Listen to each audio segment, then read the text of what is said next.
The British mission was aimed at making contact with rebel forces opposed to Libyan leader Muammar Gaddafi. A helicopter reporting to be carrying elite special forces soldiers and Foreign Office officials landed south of the eastern rebel stronghold of Benghazi on Friday. But instead of welcoming them, opposition forces arrested and disarmed the group. Rebels say they found weapons, maps and fake passports among the group's belongings. Libya is an independent nation, therefore our sovereignty and our borders should be respected by everybody. We have no idea if they are here on a specific mission or if they are here for discussions with the National Council. But considering how they entered the country, we have refused to speak to them entirely. The delegation left Benghazi Sunday aboard the British warship HMS Cumberland, minus their weapons and helicopter. A recording claiming to be of the British ambassador pleading with the rebels to release the group was played on Libyan state television. British media and political opposition figures have heavily criticised the government in connection with its handling of the Libyan crisis.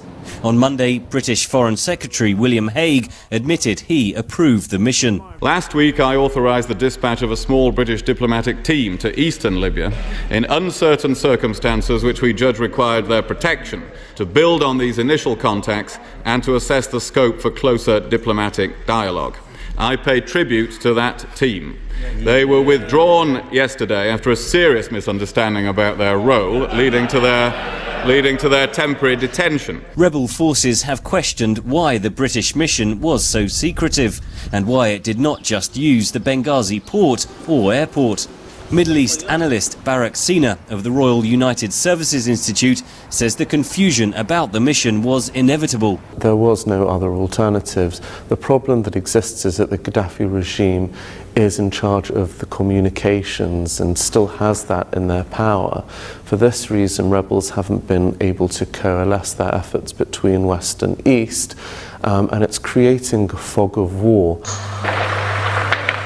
The bungled British mission highlights the problems governments face in formulating policy towards Libya, to engage opposition groups or to stay out entirely. Dan Plesch, Director of International Studies at London's School of Oriental and African Studies, says the British government should have thought twice before launching the mission. I think they were trying to do what they said, which is to establish contact with the rebels and also establish themselves in a leading position within the alliance and with the US, but they've ended up with a Keystone Cops fiasco, which appears not even to be coordinated with their own ambassador, who might have told them not to waste their time on such an endeavour. The British government has defended the mission and says it will continue to make contact with opposition groups in Libya. The British Prime Minister renewed his calls for Colonel Gaddafi to step down immediately. Henry Ridgwell for VOA News, London.